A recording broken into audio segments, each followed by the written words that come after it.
A common question I've been getting, especially a lot lately, is how I put my cameras on the plane, where I put them. So let's go through everything about the cameras on this episode of Taking Off. All right, let's start with my gear. So I carry a bag that I put all my GoPros in. And this bag I got super cheap, like 30 bucks or $35 at LA Police Gear. So it's heavy duty. I've had these bags for years and I tear things up. This is solid. So this is what I use. And I always protect my lenses. Actually, Dean from Flying Ice saw me using all my GoPros and not putting protection over the lenses. And so he ended up giving me a bunch of cloths to, microfiber cloth bags to go over my cameras. So that's what I do, and I put the cameras in here. And I have all sorts of mounts. So let's start with the exterior of the plane, and let me show you what we've got going on. Okay, so now we start at the outside, the exterior. And I have a couple of temporary mounts that I have here for my professional work, where I've got clients that I'll go and shoot air to ground kind of footage for construction, things like that. So what I've done is I've had my mechanic, John Effinger, who created a temporary fitting here. So on this plate, which I have the other plate in my flight bag, on the other side of this is a power supply. And we got a quick release into the nav light system. So we've got a logbook entry. We're all legal here. It's temporary. It's easy to come out. I can replace this within a few seconds. It's really easy.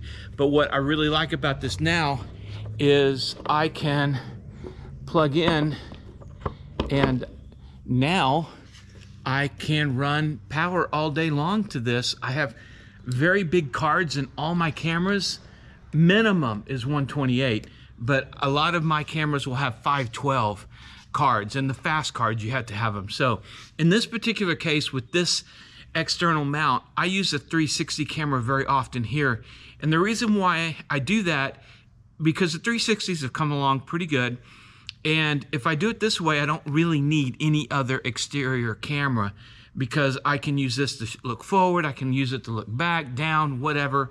I like that aspect of having the 360 here, eliminating the need for other exteriors. But now let me show you some of the other exterior mounts that I do. One of the cool things that I have in my kit is this mount. I really like it a lot. So I can put this on a variety of different planes for exterior. And what this is it's a chrome fitting that I can take a screw, and I carry a whole bunch of different screws in this bag. And I can take a screw that's on the wing, if it's a Comanche or a Piper style, I can go on top looking at stuff. And then this goes in there, and I can hang on this, and it's not going anywhere. So I really like this mount. What happens is that once you get that mount put in with the screw, then you've got this, the actual GoPro part of it that then comes over the mount and makes it really, really good. So that's another exterior mount that I'll use, and I'll put another camera out here. Lately it's been more when I'm going to other people's planes or something like that. That's why I carry a bunch of different screws. Okay, here's a tie-down mount. I really like the tie-down mounts because they're quick, easy, they're solid. Almost every GA plane has a tie-down, so they come in really handy. The other thing that I got my second power supply right here, so I can run a USB cable to keep this powered. And this is the one I use probably the most for my air-to-ground client that I do professional work for, because I'm center line with the plane. The job that I do monthly for them is to, at a 45-degree angle, I can get that GoPro right here shooting forward, and this locks in really nice and easy. You don't even need a tool for this, so this is a great mount. Now, and originally I bought this Vibe X mount that has this rubber stuff right here to help cushion. It was supposed to eliminate vibration, but I'm telling you today, the cameras have gotten so good, DJI, GoPro, all of them with their stabilization, you really don't need something like that. It's gonna be stable. Because I went from that to just a real simple one that I tie in, but this one needs a tool. This one with the quick kind of knob or handle is great. So, all right, let's keep moving. One mount of note that I want to say is the strut mount. And this mount is great for the Cessna 172s, 182s. For Lola here at 210, there's no strut. But I do have this because you never know when you go fly with somebody else, and it's come in handy over and over again. Okay, that's for all the exterior. So now let's move inside the plane and what I do for the GoPros that are on board. So these magnetic mounts from 67 Designs, they are incredible. I keep it away from the compass. So far I can get the magnet even over here and there's no change in the compass, but I don't want to put it here. So, but these things hold like you wouldn't believe from 67 Designs. This is just a metal plate that 67 Designs provides. The actual magnet is right up in there, but it holds like you wouldn't believe. So I can just do this, and there I've got a camera there. I have to pull it out. One of the hardest things about filming your flight is the instrument panel, and it's a really good idea to be able to get it, but you want to get it without getting your body in the way or without the camera itself getting in the way of your flying. In all of this, and let me just be really honest with you guys. So video is my life. I've been doing it since I was a teen. So for 40, 50 years, this is what I do. This is my day job. Flying is something I've only recently done. I can do video without thinking about it. But if you're not like that, don't be thinking about video when you're supposed to be flying. So what I like to do, even though I know video, I put on my camera hat and I'll go through before I take off and I'll set all the cameras and do what I've got to do. Then I take that hat off, I put my pilot hat on, and whatever happens with the video, happens with the video. Do not worry about it anymore because you're a pilot and not a video guy. So it's really important that when you are the pilot, not the cameraman. So keep that in mind. Another thing that Gavin has just come up with at 67 Design is the quick release. So you see here that you've got the arm and you can move your camera around and angle it however you want. But then you can just simply pop it off and you've got a quick release deal that you can go, and now you can put it right back, and where you've had your camera set is there and ready to go again. Love this new thing. All right, so the way I usually do cameras inside the cockpit is I will do a camera that's kind of in front of and off to the side a little bit from the co-pilot or passenger side, and that one gets a two shot of the two people here, or a single of me. I might do the same thing as a backup over here. So I do two cameras coming side to side rather than a camera up front shooting and getting a two shot. Mainly because in video growing up, composition is really important and you're not supposed to, symmetry is a very harsh thing. So you're taught rule of thirds and a tic-tac-toe board and putting your most interesting things where the lines cross, the upper lines on the tic-tac-toe board. So those are some of the things that I look at. So I don't do center, but you can, it's not a big deal. What I will do is I'll put a center camera looking forward, and I'll put a neutral density filter, otherwise known as a prop filter. And that helps slow down the prop speed to the shutter speed of the camera so that you don't get that, the prop thing going. All right, another word about cameras. So right now I primarily use the GoPro Heroes. I have everything from, I have a Hero 2 that I haven't used in a decade, but got 3s, 4s, 5s, 6s, 7s, 8s, 9s, 10s, 11s, and 112. So that's what I shoot with, and predominantly, I was getting out of the GoPros about the time they did the 7 and 8s, because I was having a lot of issues with them. So I switched over to the DJI Action. So I have the Action Osmos. I have 3 of those as well. The colors balance is significantly different in trying to match the DJI with the GoPro. So I do recommend that you find the camera that you like and stick with that brand rather than trying to mixing brands, because it's a lot of pain in post to color them. Of course, some people don't care and they don't color them and still get 20 million views. So, but anyway, so that's just production value. So the thing about the GoPros I was getting away from them. Then they came out, they rushed out the 8. The 5, 6, 7s are all same body, so they take the same batteries, same adapters, all that. The 8 was their kind of new thing, but DJI's action came out about the same time and was much better. And so GoPro quickly just kind of didn't support 8. They just threw it out there and quickly went on to the 9 to try to combat the better DJI Osmo action that had come out. And when they came out with the 9, it truly was better. And the 9 surprised me. I was getting away from GoPro. The 9 was really, really good. And so they won me back. It's to the point now when I'm doing this professional work, I need the best quality.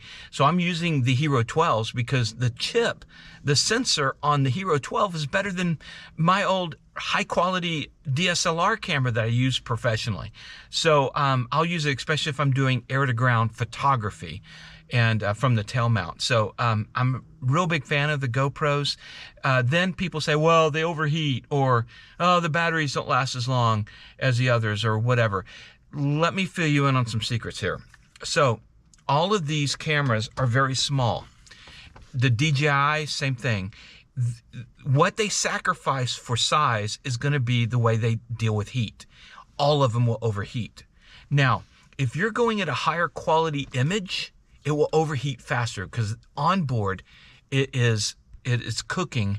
And when you're going at 5.3 K for the picture quality of the new Heroes, it's going to cook. That processor is working hard. I've had these things shut off in the winter when they're up on the glare shield.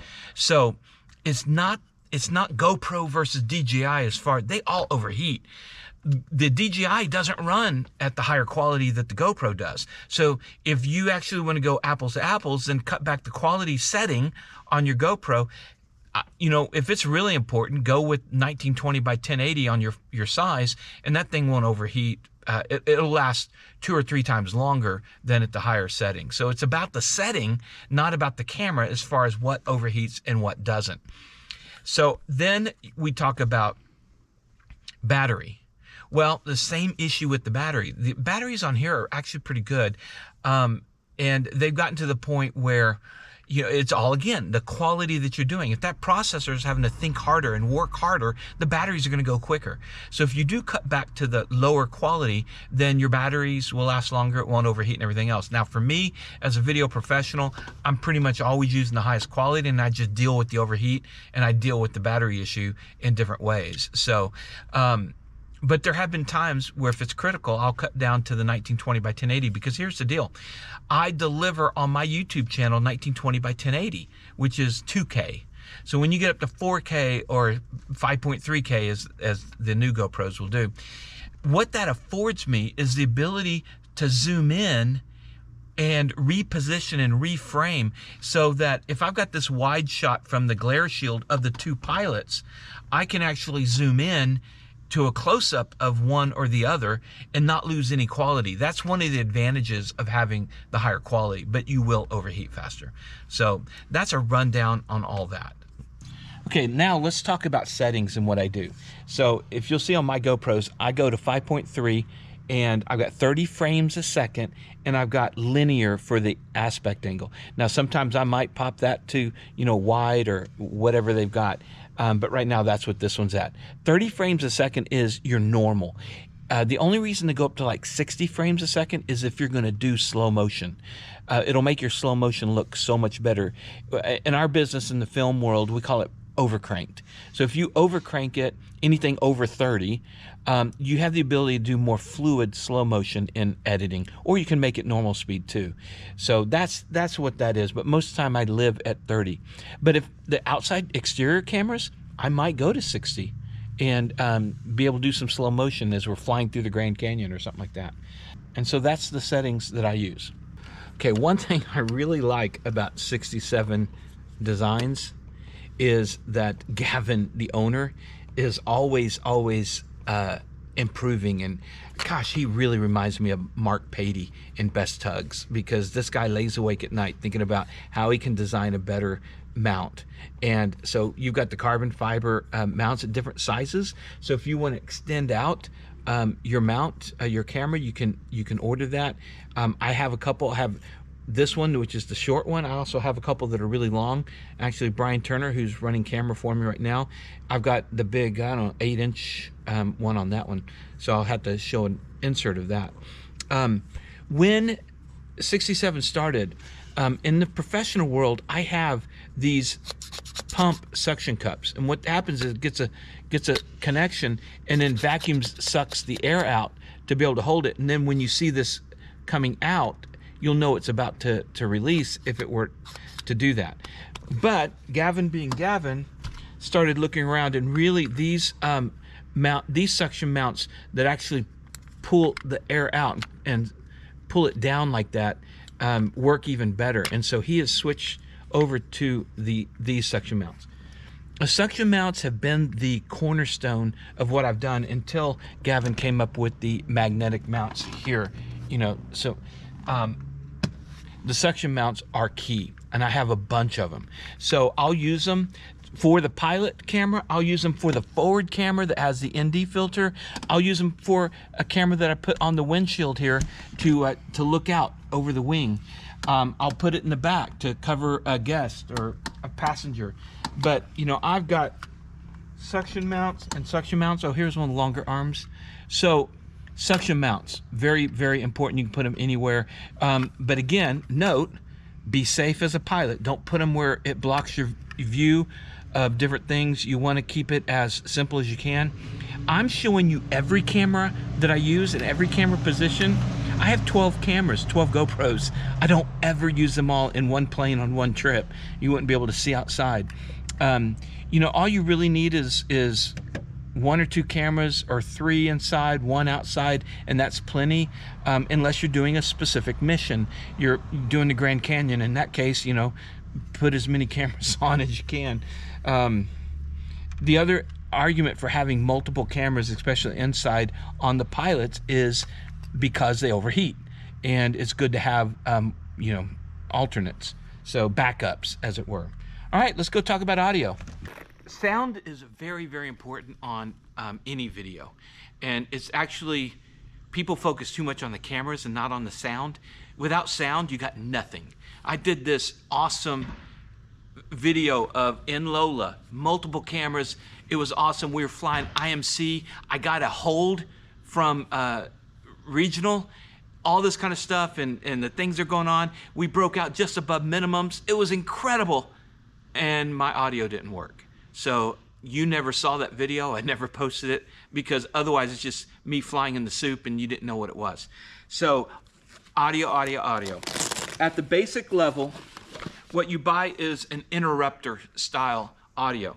And what that's going to be is, it's going to be a jack that you put into where you got your headphones. It's the fatter of the two, and then you're basically interrupting that signal, and you plug your headphones into there. And then the other side of the Y plug goes out to, in this case, I've got a Mini. Now you can buy the adapters that go into, whether it's the Osmo, whether it's the GoPro, whatever it is. Like, I've got this adapter, so if I wanted to, I can plug the audio cable into here, and now this can go into the GoPro, and now I've got the onboard airplane audio being sent to the GoPro. Now, I've gotten away from this because with the GoPros overheating and everything else, because I'm running at the higher quality, it got to be pretty unreliable. So I don't actually use this much anymore. I do carry a couple of these extra cables, but what I do is, instead of going to a camera, I bought, and this thing is really cheap, it's like $60 or $70, this Sony recorder. It is a great recorder, and it's been very reliable, very durable. I put a battery in there that lasts for 6 months, but you take that cable and you plug it into the top of that, you start recording. You can actually do a hold feature, and then what that means is, if it gets bumped or something, it won't turn off. This has been what I mainly record audio on. As a backup to audio, what I now have that I really, really like are the Lightspeed Delta Zulus. So not only do you have the carbon monoxide warning feature that comes with that, but it also comes with onboard recording via Bluetooth of your audio. So I go over here to recording, I can hit the start button for record, and now I'm recording the audio that is being Bluetoothed in from my headset. It'll go for hours. Oh, it wants to do internal mic because it's not set up right now. So you can see the audio is being recorded right there, and I've recorded for hours on it, and it's been great. So this is a great backup, and having backup audio, like I said earlier, the worst thing you can do, Brian Turner can talk about it, how many times we've done what we feel like are going to be great videos, and we get into the studio and the audio didn't work for whatever reason. Backups are great for audio. So that's what I use, Delta Zulu with the audio record feature. So, all right. Never make a video without at least 2 sources of audio. Really 3. I love it. All right, a couple of other accessories I really like. The refuel battery packs. I did test this because it advertised that it lasts like 5 or 6 hours, and it actually did on a new deal. I ran a camera, a Hero 12 on it, and it did do what it said. So the refuel battery packs. So another thing that I like is the grip clamp. This is also from 67 Designs, and connects to an arm, and so I can put it on, all sorts of things for that. So the grip clamp. Lastly, I want to tell you about what I use for my camera going forward. I actually have an old Hero 7 because I have these ND filters. I mentioned it earlier, but this is what I use looking forward to see through the prop. So those are some quick accessories. Okay, so that wraps up what we do, and I really, really highly recommend that you check out 67D.com. Yes, I'm sponsored by them, but man, if I weren't, I'd still be using nothing but their products. It's all made in the US. It's not just getting some cheap import from Asia and slapping their logo on it. They actually make it. I've been to their facilities. It's phenomenal. They're able to turn on a dime to create new products and everything else. And I can't recommend these enough.